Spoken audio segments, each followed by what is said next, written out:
ingaburo, abo baracyaterana, baracyadiyakona, baracyashumba, kandi barangije gutandukana n'abo babana. Umwe afite icyumba cy'undi cyumba cye, isahani y'undi sahani, cyakora yo mu basuye uwo munsi murasangira, ntibashaka ko abantu babimenya. Abagabo bari hano muze kwihangana, shobora kuba ngiye kubasenya ariko muhumura, Imana iraza kububaka. Abagabo dufite ingengabitekerezo iteye icyo. Iyo ufite umugore adafite ahandi akora ngo yinjize ku kwezi, akaba adafite icyo yinjiza ngo avuge ngo mugabo wanjye nungutse uyu munsi, akaba ari wa mugore wirirwa mu rugo, mu bwonko bwawe no mu bitekerezo byawe ubuzi ko ufite umuntu mu rugo udakora. Kandi abagabo ndimuterenganye, abamama namwe ayo makosa mwari yaciye. Iyo uzi kutagira aho ukora barakubaza ngo ukora iki, ngo ntacyo nkora. Umva icyo bita ikinyoma kiyoboye isi. Ikinyoma kiyoboye isi iteka abavunika nibo bahembwa make. Umugore wanjye amaze kubyara, amaze ibyumweru 3 yasubiye mu kazi. Arakaza umuntu abakora ariko kakaba katamugoye ku buryo atajya ku kazi. Noneho atangira kunsigira umwana w'ibyumweru 3. Ubu nzi guhindurira umwana pampers, nzi kumwuhagira, nzi kumuhereza amata, amashereka nyina yasize, nkamenya uko nyashyushya ku gipimo gikwiriye. Hanyuma reka ndebe ko Imana yashigikira ngavugira n'abagabo. Uriya turashima Imana ko ahanda abagabo twirirwa, abagore bacu batahaba. Ibi mabwira n'ukuri, ndabibabwira nk'ukuri. Abagabo ntibatijya kumwara, ahubwo batinya. Indwara Abarokore murwaye niyo gutinya guseba, kandi utaraseba Yesu ntabwo akomera. Ishimwe rya Yesu riva mu gisebo cyawe. Bamama reka mbasaba akantu, Imana impumugisha mukumve. Abagore n'abahanga, iyo uvuze ngo winsakuriza abona ko navuga amagambo menshi, ntabwo muri muhuze, ahubwo avuga ijambo rimwe ryonyine. Arakubwira ngo genda, abana bawe barabwirirwa. Iyo avuze ngo abana bawe barabwirirwa, wa mugabo warugiye arakata agahindukira. Haleluya! Kubera ko nta kibazo afitanye n'abantu, afitanye ikibazo n'umugore ariko ntacyo afitanye n'abantu. Agahindukira agakora ku ikofi. Vuga ngo agakora ku ikofi. Muri iri teraniro ry'uyu munsi, se umwana dufite akore ku ikofi. Hari amazina yihuta kandi udashobora kuvanaho kugira ngo uyavaneho. Nguko nabivuze, nitwa Niyonsenga Irene, nsengera mu itorero rya Karukungu, paruwasi ya Remera. Shima Imana kinyemereye kubana namwe muri ibi bihe byiza byo gusenga. Amen.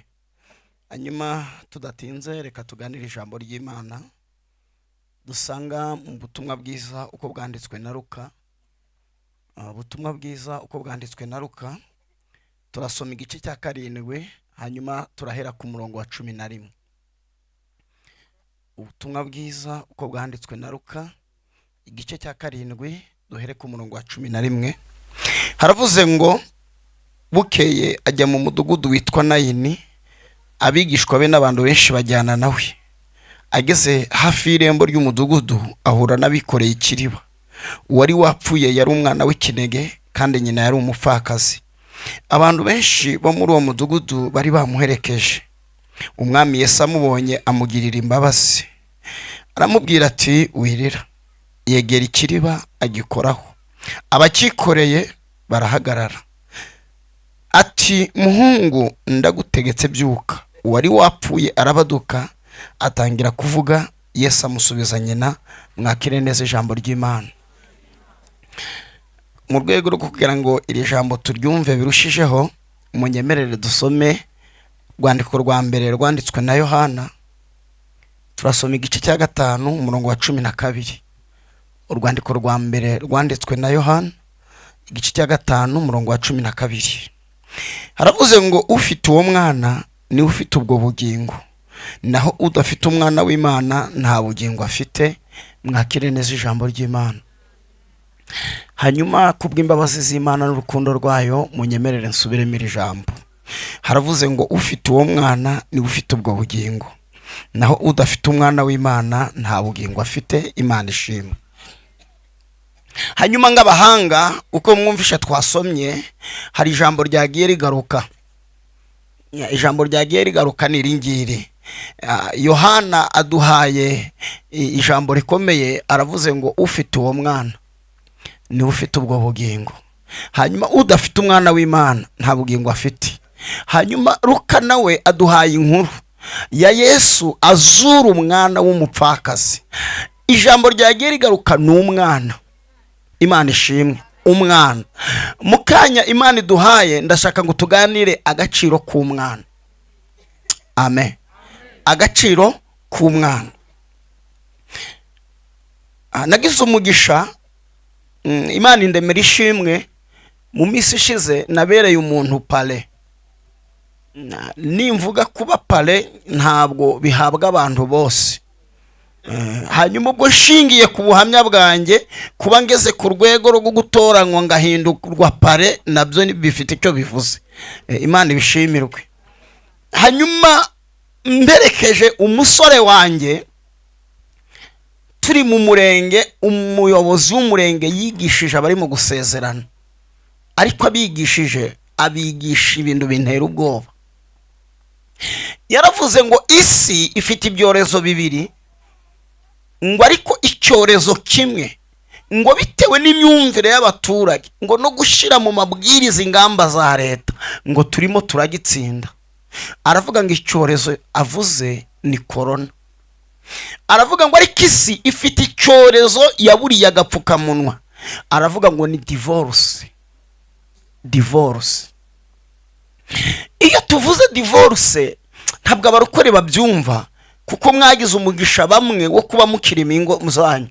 Ariko niba hari umuntu uzi icyo bita divorce, akaba ari umunyamasengesho, yagasenza Imana, uyu mwuka tukawirukana mu itorero, tukawirukana mu gihugu, tukawirukana ku isi.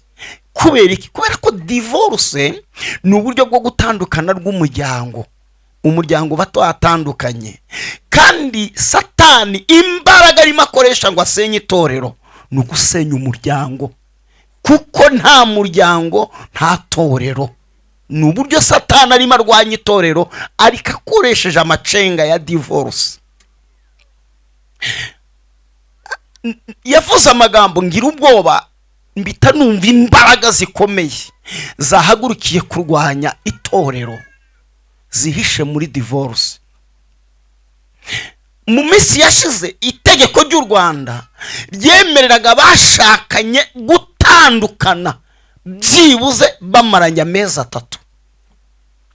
Kuba umuntu mumaranye amezi 3 mukagira ibyo mupfa mudahuza, mwari mwemerewe gutandukana, kandi bakaza kongeraho gutinza urubanza nk'ibanga ry'abacamanza, kugira ngo byibuze mwisubireho mwongere musubirane.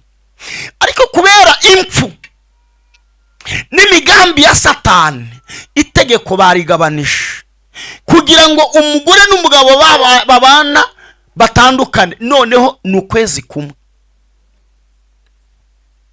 wasezeranye uyu munsi, ku yindi tariki nk'iyi mwemereye gutandukana. Noneho ikintu yambwiye ngahahamuka.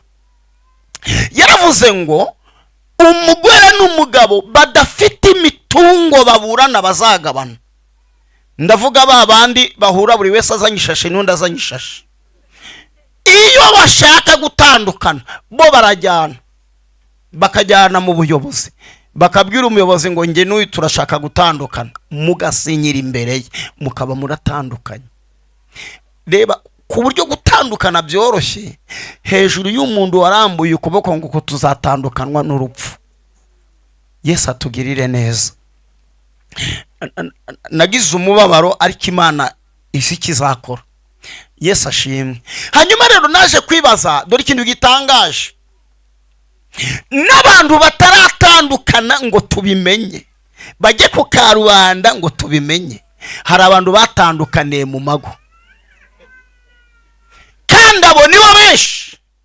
Abo baracyarya igaburo, abo baracyaterana, baracyadiyakona, baracyashumba, kandi barangije gutandukana n'abo babana. Umwe afite icyumba cy'undi cyumba cye, isahani y'undi isahani. Cyakora yo mu basuye uwo munsi murasangira, ntibashaka ko abantu babimenye. Hari abandi noneho bo ni ibitangaza. Abo ngabo bo mvuze ngo iki, hashobora kuba hano hari nga 70%. N'abantu ingo zabo zigihagaze, ariko zihagaze ku kaguru kamwe. Akaguru kitwa abana. Hano ntabwo twabura abantu barenga 20 babwiwe ijambo cyangwa se barivuze. Ni ijambo rivuga ngo iyaba taraba bana twabyaranye nakabaye naragusize kera.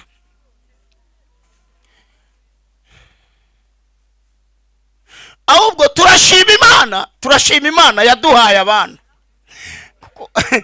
Itaduha abana abagabo baba baradusize, itaduha abana abagore baba baradusize. Ajya kugenda akavuga ati nakabaye ngiye, ariko sinasiga abana banjye. Mu yandi magambo, ntabwo bakibanye kubera bakundanye, ahubwo babanye kubera abana babyaranye. Mu mpera Imana icyubahiro. Ibi bivuze ki mu mwuka? Umva icyo bivuze mu mwuka. Dushingiye ku mibanire yacu n'Imana, uburyo twayigoye kwemera ibyidutegeka, yakabaye yaradutaye, ariko ijya kugira ngo idusige ikibuka ko yaduhaye umwana wayo. Imana ihabwa icyubahiro. Niyo mpamvu ijambo rivuze ngo ufite uwo mwana niwe ufite ubwo bugingo. Udafite umwana w'Imana nta bugingo afite. Turashima Imana yaduhaye umwana. Yakabaye yaradusize, yakabaye yaraturetse, ariko turashima Imana ko yaduhaye umwana wayo. Imana ishimwe. Reka se nuvuga ibintu bikomeye. Abagabo bari hano muze kwihangana, shobora kuba ngiye kubasenya, ariko muhumura Imana iraza kububaka. Abagabo dufite ingengabitekerezo iteye icyo. Iyo ufite umugore adafite ahandi akora ngo yinjize ku kwezi, akaba adafite icyo yinjiza ngo avuge ngo mugabo wanjye nungutse uyu munsi, akaba ari wa mugore wirirwa mu rugo, mu bwonko bwawe no mu bitekerezo byawe ubuzi ko ufite umuntu mu rugo udakora. Kandi abagabo ndimuterenganye, abamama namwe ayo makosa mwari yaciye. Iyo uzi kutagira aho ukora barakubaza ngo ukora iki, ngo ntacyo nkora.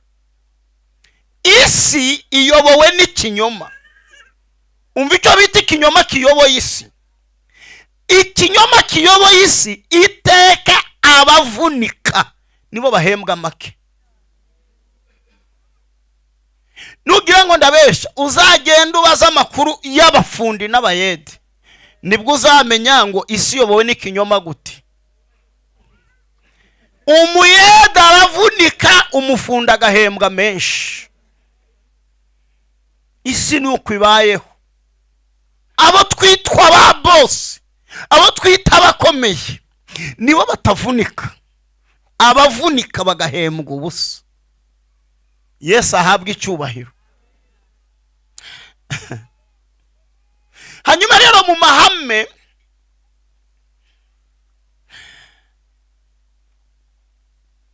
kugira ngo umenye agaciro k'abadamu, byagusaba kumara ukwezi udakora, nawe akajya gukora.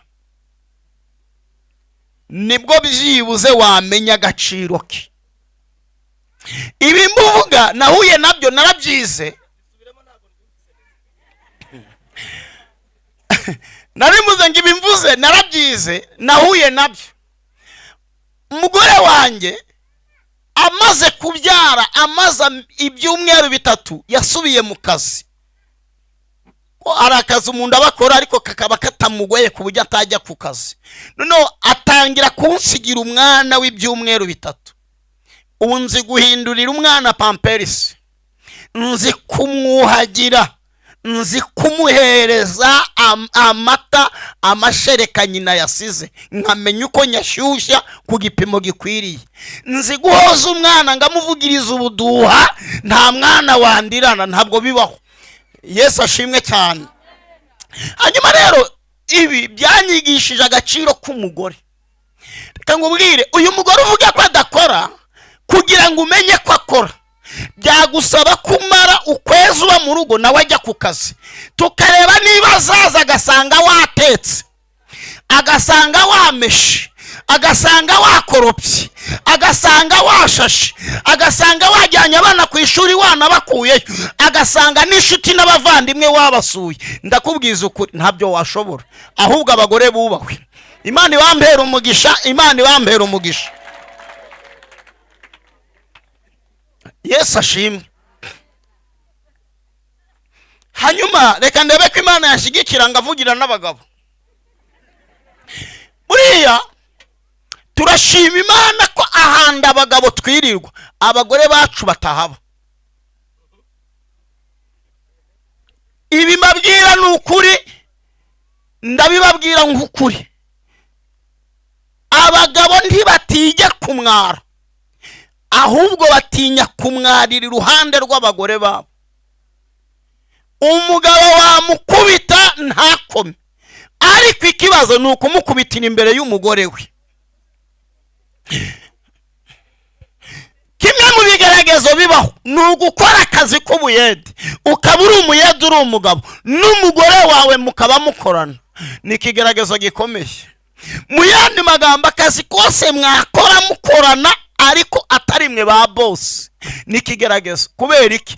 Iyo basuzuguye umugabo aseba biteye ubwoba imbere y'umugore we. Reka nsobanura ibi bintu neza, Imana ishingikire mu nyumve. Yesu ahabwe icyubahiro. Muracyahari? Amen. Bamama reka mbasaba akantu, Imana impumugisha mukumve. Umugabo wawe nataha avuye ku kazi, ukabona afite amategeko n'amabwiriza nk'aya Kayizari, ndakwinginze ntuzatekereze ko ari ubugome ari kubikorana, ahubwo uzemera ibyo akubwiye ubikore. Nagusaba igikombe kandi kimuri iruhande, ihangane ukizane. Nakubwira ngo muhanagurire ingweto kandi ari iruhande rwazo, ihangane uzihanagure. Kubera iki? Ntabwo agusuzuguye, ahubwo icyari gukora ni iki? Ari kugarura icyubahiro bamwamburiye iyo yiriwe.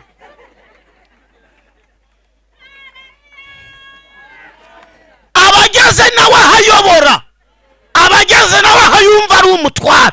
Ihangane umwemerera ubwo butwara bugumugane, bizatuma ejo asubirana ku kazi morale, avuga ati niba nsuzugura birabareba, hari aho ndi bugere bakanyubaha.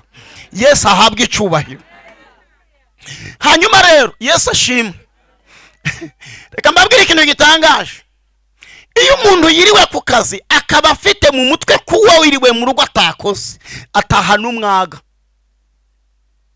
Agera mu rugo agasanga ukigati y'isahani y'ibiryo, agahita yibuka ko aho bamutukiye, aho bamurunzeho amabuye utari uhari, ati kurya gusa.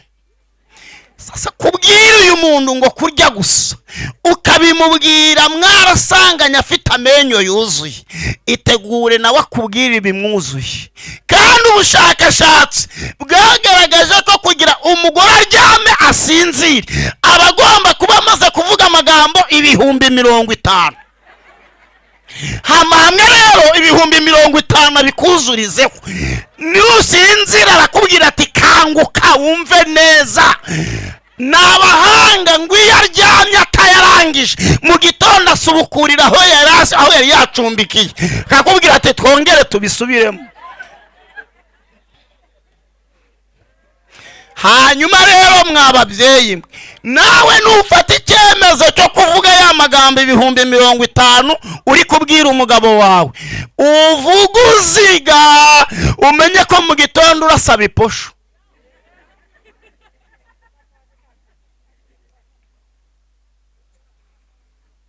Kandi teka iyo umuntu agiye mu buzima bwo gusaba ariyoroshya.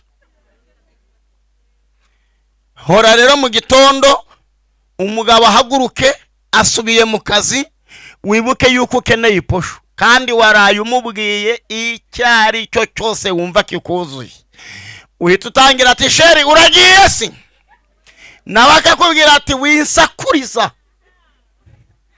Abagore ni abahanga, iyo uvuze ngo winsakuriza abona ko navuga amagambo menshi ntabwo muri muhuze, ahubwo avuga ijambo rimwe ryonyine, arakubwira ngo genda abana bawe barabwirirwa. Iyo avuze ngo abana bawe barabwirirwa, wa mugabo warugiye arakata agahindukira. Aleluya! Kubera ko nta kibazo afitanye n'abantu, afitanye ikibazo n'umugore ariko ntacyo afitanye n'abantu, agahindukira agakora ku ikofi. Vuga ngo agakora ku ikofi. Muri iri teraniro ry'uyu munsi se w'umwana dufite akore ku ikofi. Doni sakita alba, iyo yakoze ku ikofi ibidasobanutse birasobanuka. Ise umwana yakoze ku ikofi amadeni turayishyura.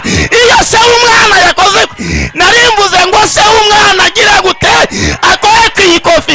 Ijambo ryavuze ngo ufite uwo mwana niwe ufite iki?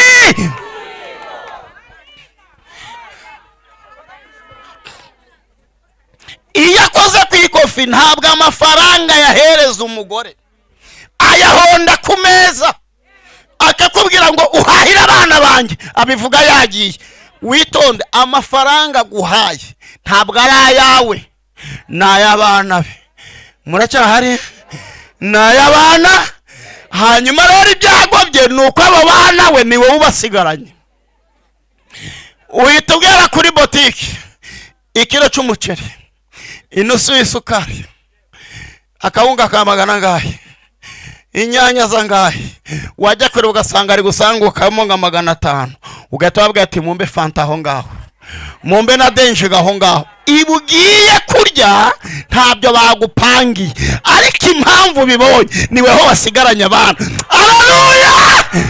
Ndakwingiza bwira umuntu mwicaranye ngo burya turira kuri uyu mwana, turira kuri uyu mwana.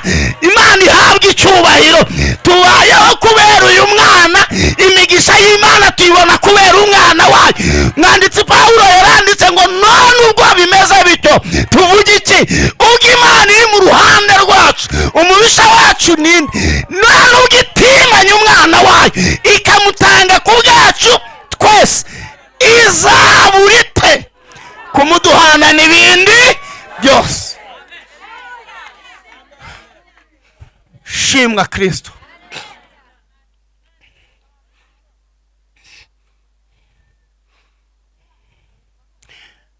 Reka mpanure.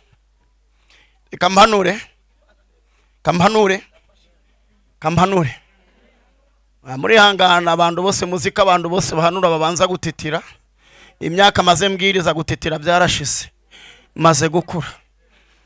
Imbaraga zo gutitira mfite, izo gutitira nzajya nzigendesha nza mu murimo w'Imana. Amahame mu modoka bita shira umuteto. Iyo umugore ufite umwana yinjiyemo, uzi ko adafite umwana arahaguruka. Mbwirira umuntu mwicaranye ngo igihe kirageze kandi kirasohoye. Abadafite abana bahaguruke, abafite abana bagire bate bicare.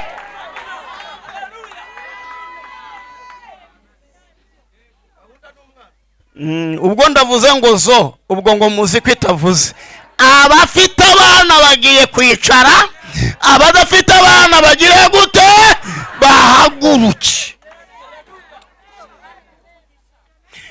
Murakoze. Hanyuma dusomye ijambo, ni inkuru ya Yesu agera mu mudugudu witwa Nayini.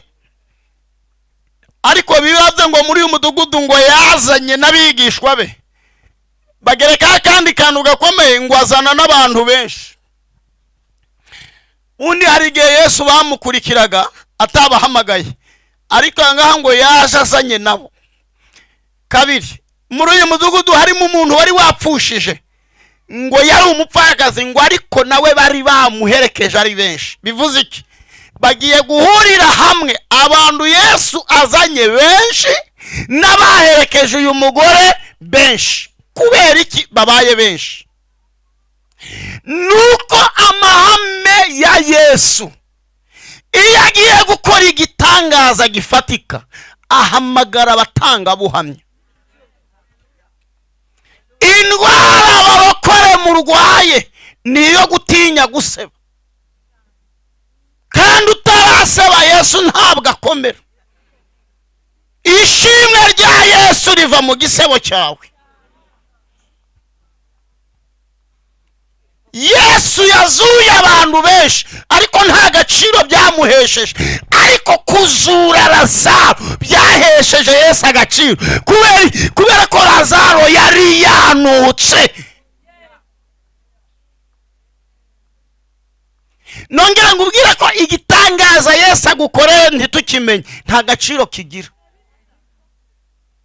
Iyo tubwiye ngo Yesu yarakugaburiye tutarigeze tukubona ishonje nta gaciro tubiha, ariko iyo washonje tukabimenya Yesu akakugaburira, iyo uhagaze atumenye ikikuzanye utavuze. Mbivuga ngo igitangaza Yesu agukoreye ntabwo ari we hashaka wenyine, abashaka n'abazumva inkuru z'igitangaza yagukoreye. Haleluya rata, amen. Hanyuma rero inkuru iravuze ngo umuntu wari wapfuye yari umwana, ngo kandi nyina yari umupfakazi. Izi ni umupfakazi ni izina rihabwa umugore wapfushije umugabo. Ni rimwe mu mazina yihuta. Umupfusha mu gitondo ugahita witwa umupfakazi, bapfa kumenya ko yapfuye. Iyo wiswe imfubyi bisobanura ko ababyeyi bapfuye, bapfa mu gitondo ugahita witwa imfubyi, ati twana twabaye udupfubyi. Hari amazina yihuta kandi udashobora kuvanaho, kugira ngo uyavaneho garura icyagiye. Niba gusenyera asihangane wahindutse umupangayi, niba kwirukana ku kazi hama hamwe wiswe umushomeri. Ayo ni amazina agira ate yihuta. Yesu ashimwe, Yesu ashimwe. Hanyuma niba izina umupfakazi ari izina rihabwa umugore wapfushije umugabo, kandi iryo zina rikaza ryihuse, bivuze ko umugabo hari icyo avuze ku mugore. Umugabo avuze iki? Umugabo ni icyubahiro cy'umugore. Hanyuma ubwo ndahita mbisobanura hatagira umbaza byinshi. Umugore ni umufasha w'umugabo, ariko umugabo ni icyubahiro cy'umugore. Tutitaye ngo uriga iki, winjiza ngahe, uvuka he, ibyo birakureba. Ntabwo icyubahiro cyawe ari aho uvuka, nta nubwo icyubahiro cyawe ari ayo uhembwa. Icyubahiro cyawe ni umugabo wawe. Hari umugore w'umuhanga w'umunyamerika avuze ijambo rikomeye, aravuga ngo intumbi y'umugabo irinda urugo. Ni ijambo risaba ubwenge. Intumbi y'umugabo irinda urugo. Bivuze iki? Umugabo wapfuye ariko umurambo we ukiri mu nzu, nta muhehesi waruhingukamo. Ariko bamare kumushyingura, nutaragutinyukaga aragutinyuka. Kubera iki? Icyubahiro cyawe cyagiye. Muracyahari? Hanyuma uyu mugore agira ibyago, icyo twavuga icyubahiro cye kirabura, umugabo arapfa. Apfuye aravuga ati ntacyo bitwaye nubwo umugabo apfuye, ariko nsigaranye umwana. Yesu ashimwe. Hanyuma abanyarwanda n'abahanga baravuga ngo ibyago bimwe bishira ibindi aribagara. Muririmbyiza umwuka wera aravuga ngo nta mahoro yuzuye twabonera kuri iyi si, ngo kwa data ngo niho honyine hari amahoro. Kubw'ibyago wa mugore n'umwana yarasigaranye nawe arapfa. Hanyuma umwana ni iki? Umwana ni agaciro k'umugore. Yongera umugisha mukanyumva. Umwana ni agaciro, umugabo ni icyubahiro cy'umugore, ariko umwana ni agaciro k'umugore.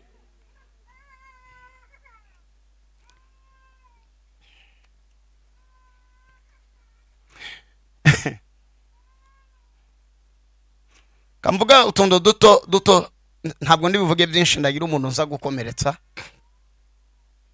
Abo twabanye mu gitondo ndimo ndigisha niba ture hano, nibo nasobanuriye ko ikigeragezo kiruta ibindi kuri isi no kutabyara. Niyo mpamvu Imana ije yumva umuntu utabyara uko ayihamagaye imwumve imuha urubyaro.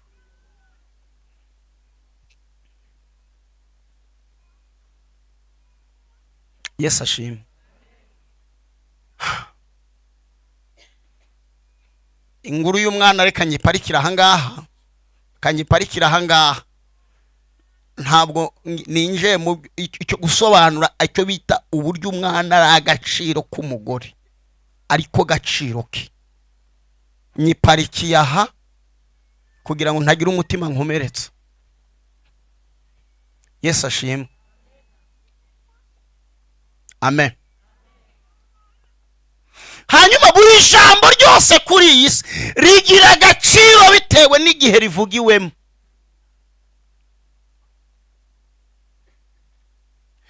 Iki gihe ibi byabereye gitandukanye n'igihe turimo uyu munsi. Uyu munsi itegeko ry'u Rwanda ryemeza ko umugore n'umugabo batandukanye bagomba kugabana 50-50 iyo basezeranye ivangamutungo. Niyo waba waraje uzanye ishashi yonyine gusa, mupfa kuba mutandukanye amamodoka n'amazu muragabana. Uri mu rugo nturubyariremo, nta wari ugusohoramo ngo nuko umugabo wawe yapfuye. Aba ari wowe musimbura wa mbere w'umugabo wawe, uri umuzungura wa mbere, kuko mwarasezeranye. Ibyo rero bitandukanye n'igihe ibi byabereyemo. Igihe ibi byabereye umugore yahabwaga agaciro n'ibintu bibiri. Cyambere umugabo yashatse, icya kabiri abana yabyariye muri urwo rugo. None uyu abuze umugabo, kabiri abuze n'umwana. Ibi bivuze iki? Agomba gusubira iwabo, kandi agasubira iwabo uko yaje. Niba yarazanye amajipo abiri, niyasohokana ibyo yinjije we n'umugabo we n'iby'umuryango w'umugabo. Murahari? Kamvuge Yesu neza. Haleluya. Shimwa nyakubahwa Yesu. Hanyuma uyu mugore bamuha amahirwe amwe yarasigaranye. Ayo mahirwe naya ni amahirwe yo kwemererwa gushyingura umwana we. Hanyuma ubwo agomba kuva gushyingura ataha iwabo, sakoshi irimo imyenda ye adakoze no ku ngweto z'umugabo, nibyo agomba gutwara. Arapakira ahaguruka agiye gushyingura umwana we. Muracyahari? Hanyuma rero amahame yo gushyingura, ntabwo bashobora guhagurutsa umurambo mu rugo imva itarapfuba. Cyo nicyo Kinyarwanda cyuzuye. Imva igomba kuba yarangije kuboneka, bakakubwira ngo muterure umurambo muze, imva yabonetse. Hanyuma abateruzi simbatindaho. Abo bateruzi bo ntabwo uzababura, abashinzwe guterura ibyawe ntabwo wababura. Abateruzi baraza baterura umurambo, umugore n'agahinda imbere, umwana we baramumukurikiza. Bibiliya iravuze ngo abantu bo muri uwo mudugudu bose, vuga ngo bose, ngo baramuherekeza bagenda barira inzira yose. Bibiliya yavuze ngo bageze mu marembo y'umudugudu wa Nayini bahahurira na Yesu. Ndafashijwe kandi. Yesu yitegereza uyu mugore. Nta muntu yigeze abaza ngo uyu mugore afite ikihe kibazo. Ntabwo yigeze abaza ngo ninde wapfuye, ngo ahubwo Yesu akireba uyu mugore ngo yahise amenya ko uyu mugore ari umupfakazi. Icya kabiri amenya ko umwana we yapfuye. Ni umwana umwe w'ikinege kandi w'umuhungu. Ndakwinginze kubw'imbabazi z'Imana, umuntu mwicaranye mumbwire ngo humura, amakuru yawe Yesu arayazi. Nibazaga ko uwo muntu bimubwiye ntacyo byagutwara, kubera ko mu nzu y'Imana buri kintu cyose kigira agaciro kacyo. Amakuru yawe Yesu agize gute? Ibyakubayeho Yesu arabizi, intambara urimo Yesu arazizi, ibigeragezo ufite Yesu agize ute? Arabizi. Kabiri, ngo Yesu akimara kumenya iby'uyu mugore, ngo amugirire imbabazi. Reka nivugire ku mbabazi za Yesu. Kuri iyi si y'Imana, umuntu ugukunda kurusha abandi ni mama wawe. Nta wundi muntu ugukunda kurusha abandi ni mama wawe. Kubera iki ari mama wawe? Mama wawe afite ibintu bitatu bimuha uburenganzira bwo kugukunda kurusha abandi. Ni nayo mpamvu imyanzuro yafata ku buzima bwawe nta wayirwanya ngo ayishobore. N'Imana ntijya yitambika mu myanzuro mama wawe yagufatiye, kubera ko nayo ni umubyeyi. Icyambere, mama wawe niwe muntu wenyine uva amaraso kugira ngo ubeho. Ameneka amaraso kugira ngo ubone ubuzima. Kabiri, mama wawe niwe utindana nawe akugaburira utarya, ibere rye wonka. Gatatu, umugongo wa mama wawe utindamo, ure mu busabane hagati yawe nawe. Kandi isano iruta iyindi kuri iyi si ni iy'umwana na nyina, ntabwo ari iy'umwana na se. Niyo mpamvu umuhanzi w'umunyarwanda yaririmbye aravuga ngo akabura ndikaboneke ni nyina w'umuntu. Ntabwo akabura ndikaboneke ari umugabo w'umuntu. Niba akabura ndikaboneka ari nyina w'umuntu, bivuga ngo akabura kakaboneka ni umugore w'umuntu. Murakoze kundeba gutyo. Uzabimenya umunsi wipfushije, abagusimbura bazarara bahashe. Rero umuntu ugukunda kurusha abandi, iyo ufite ikibazo ariko adafite icyo kwigikoraho, ijambo akubwira ni rimwe ryonyine, arakubwira ngo ihangane. Mama wawe nta rindi jambo yakubwira ku bibazo adafite icyo akoraho, arakubwira ngo umva ngo ubwire rero mu kanwa ka Yesu ijambo ihangane ntabwo ribamo. Ijambo ihangane ni ijambo rivugwa n'umuntu udafite icyo gukora. Niyo mpamvu Yesu abonye uyu mugore ngo ntiyigeze amubwira ngo ihangane, ngo ahubwo yaramwegereye. Haleluya. Arangije aramubwira ngo wirira. Ndashima Imana ko mu marira yawe abantu bafatanyije nawe kurira kuko badafite icyo kubikoraho, ariko Yesu we aje kukubwira ngo wirira. Wirira nahageze. Mu yandi magambo, warize Yesu atarahagera, warize Yesu atarinjira mu kibazo cyawe, none arakubwiye ngo wigire ute? Wirira. Bibiri avuga ngo amaze kumubwira ngo wirira, ngo aratambuka. Ndafashijwe, kandi ngewe mfashijwe, si ngombwa ko mwe mufashwa, ko n'ubundi ngewe birahagije nafashijwe. Mundu ukeneye neza y'Imana ni ngewe, abandi mbanza ndayo umukeneye. Vuga ngo aratambuka rata. Bibiri avuga ngo atambutse yegera ikiriba, ariko ntiyavugana n'abikoreye ikiriba. Ndagira ngo kubwira ngo Yesu nta mwanya afite wo kuvugana n'abikoreye ibyawe, ahubwo kuhagera byonyine bagomba guhagarara. Shimwa. Biravuze ngo agihagera ngo abikoreye ikiriba bagira gute? Barahagarara. Ngo bamare guhagarara, abacukuye imva batangira guhamagara abikoreye ikiriba bati ko mwatinze mugeze hehe? Barababwira tumva, muretse gato hari umugabo watwitambitse. reka abantu mbarangira akazi. Ushobora kuba utagira perime ariko uzi gutwara. Ngiye kukurangira akazi. Uzajya ahantu batwara imirambo ubasabe akazi. Nta mupolisi ujya uhagarika imodoka yikoreye umurambo. Muracyahari? None umva ibintu gitangaje rero, ibintu polisi itahagarika Yesu ajya bihaga.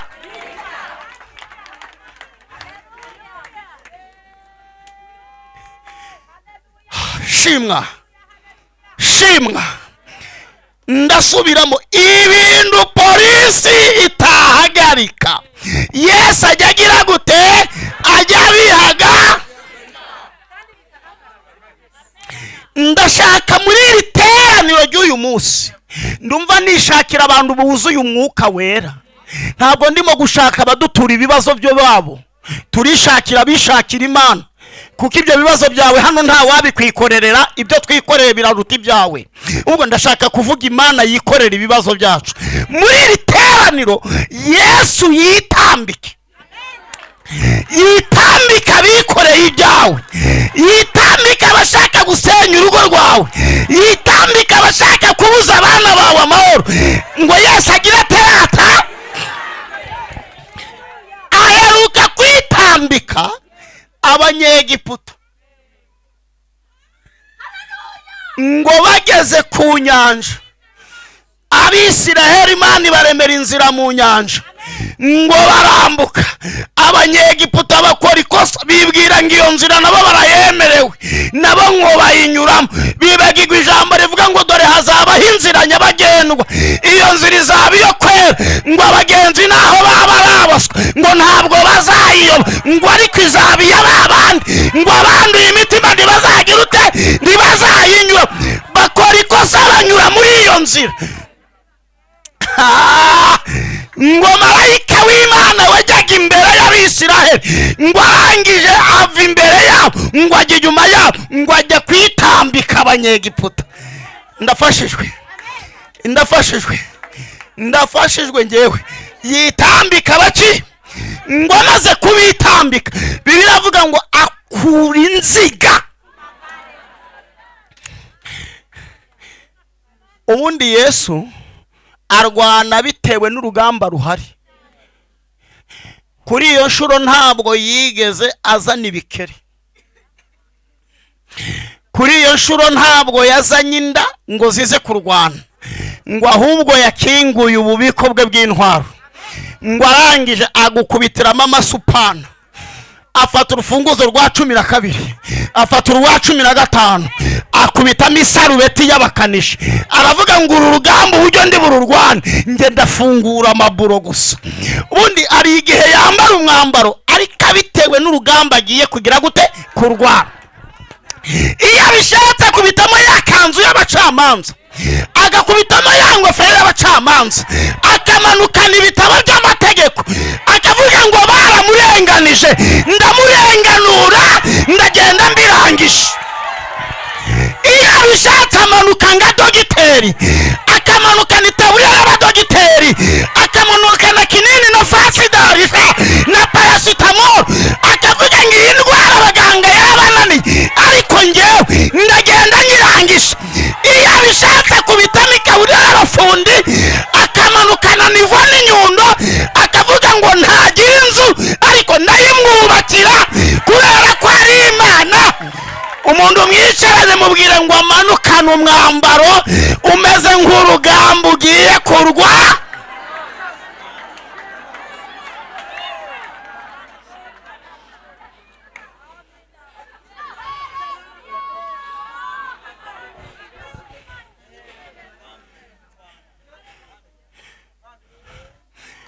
Shimwa Yesu, shimwa Yesu, shimwa Yesu, shimwa Yesu. Elohim, Eloshadai, shimwa. Hallelujah, hallelujah, hallelujah.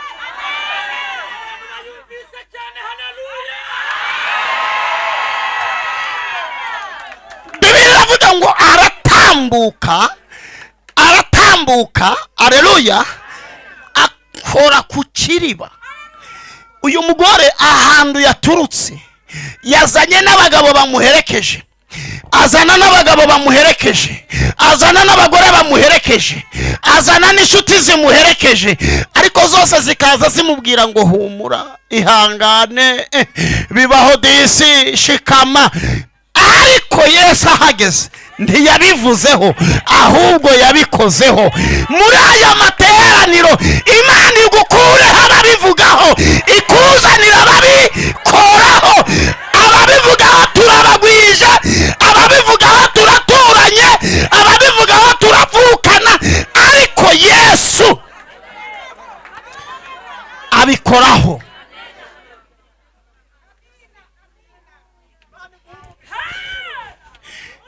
Bibiri avuze ngo akozeho, aravuga ngo muhungu ndagutegetse, ntabwo ngusabye, ntabwo ngwinkinga. Hari igihe Yesu avugana n'ikibazo cyawe, akavugana nacyo atari kunegosiya nacyo. Nari mvuze ngo Yesu yavuganye nawe birahagije, yavuganye nawe birahagije, yavuganye nawe birahagije.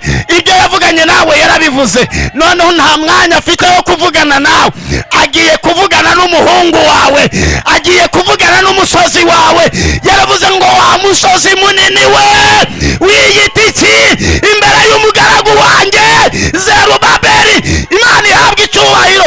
Aragenda abwira umuhungu, ndagutegetse byuka. Ngo wari wapfuye arabaduka.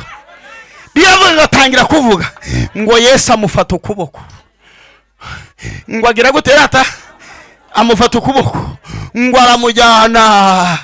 Abwira umubyeyi ati akira umwana wawe rata. Wambwira umuntu ukwicaye iruhande ngo Imana igusubize umwana wawe. Murakoze nyine. Njya ngunda kubwira abantu ngo ntabwo bintera ubwo bayombonye udafashwa, n'ubundi abapfu bose ntiyabazuye, yazuye bari bafitanye gahunda. Ubiri jambo hari umuntu rifitanye nawe gahunda. Yesu agusubije ibyawe, icyo Satani yarakunyaze, Satani yari yakwambuye, Yesu akikugaruriye ari kizi. Ndega amatwi wumva ibintu bitangaje rero. Mbariza umuntu mwicaranye ngo umwana ntazutse, umwana ntazutse, ngo umwana amara kuzuka, bahita bahamagara bo kwirimbi, barababwira ati ya gahunda ya wa mugabo batwitambitse, ibintu byose birahindutse, ntabwo tukije. Ayi wowe, bwira umuntu mwicaranye ngo ntabwo ukihageze. Aho bari bagutegereje ngo uhamwarire, aho bari bakurindiriye ngo usebe, ntabwo ukihageze. Gahunda Yesu arazihinduye. Abari bategereje ngo urugo rwawe rumware, ntabwo bakibibonye. Abari bategereje ngo uraseba, ntabwo bakigize gute.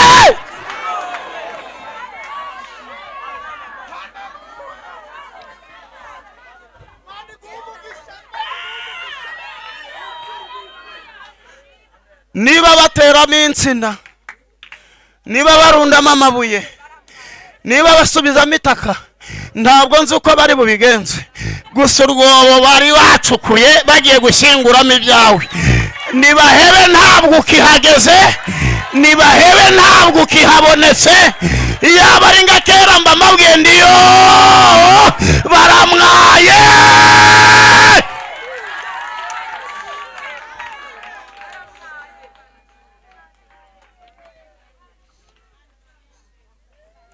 Hanyuma rero nsoza ngo ngira guterata, uyu mwana ntazutse, abari bategereje kwirimbi ntibagarukiye aho. Sawa rero. Hanyuma rero uyu mwana arajyana na nyina wabo cyangwa barasubirana mu rugo rwase. Kandi amahame, umugore yavuye mu rugo rwe, ibintu bye bene wabo w'umugabo babigabanye, bajyanye utubati, bajyanye intebe ngo byarangiye. None umwana agize gute? Arazutse. Niba umwana azutse rero, bahise bahamagara basikaye mu ngo, barababwira ati mwoka byaramwe, umwana aragarutse. Uwajyanye intebe ayigarure, uwajyanye akabati akagarure. yaravuze ngo buri kintu cyawe bajyanye kubera ko umwana yagarutse bagomba kugira gute.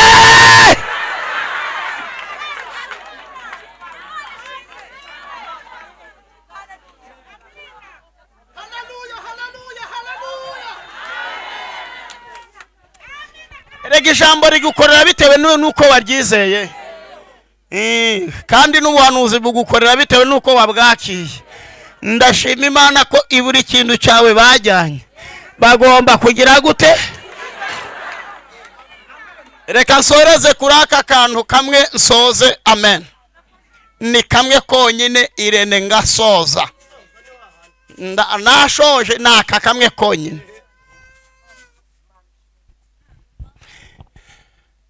Murahari? Umwana yapfiriye mu mudugudu wa Nayini, Yesu amuzurira mu mudugudu wa Nayini.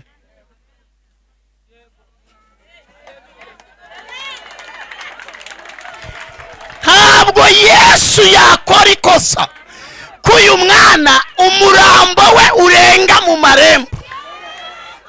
Yabatangiriye mu marembo kuko amuzuriye abantu batazi uwapfuye, ntabwo bamenye icyo akoze. Yamuzuriye ababonye apfa bari. Narivuze ngo Yesu akuzurira ibyawe byapfiriye. Aho igiti cyatemewe niho gishibukira, aho umukino watangiriye niho bawusoreza. Narivuze ngo iyo karitsiye wamwariyemo niyo Yesu agiye kubisobanuriramo. Iyo karitsiye wasabeyemo. Haleluya!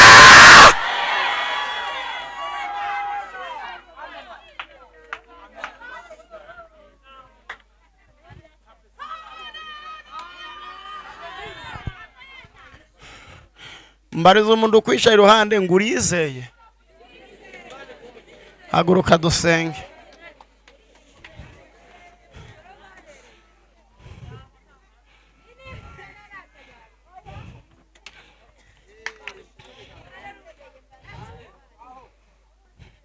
Reka njyewe iyo nigisha ijambo ntabwo nigisha mbendahenda abantu, kubera ko njyewe nzi agaciro k'ijambo.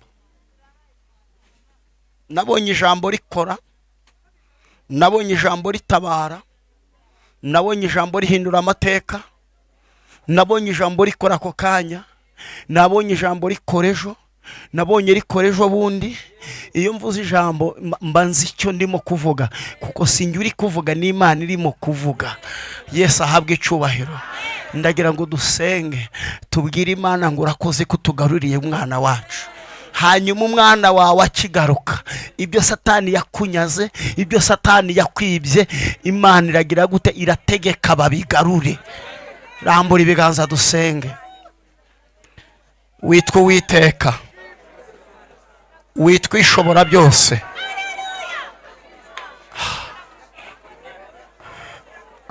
witwa Eloshadai, uri Elohimu. Wabwiye Mose ngo witwa ishobora byose. Rangije ubwira abigishwa bawe ngo ese hari ikikunanira mu gihe cyashiriweho? Ngo nta kijya kinanira Imana. Turi muri aya materaniro y'abera, turi muri aya materaniro y'abera. Ngwino uherekeze iri jambo.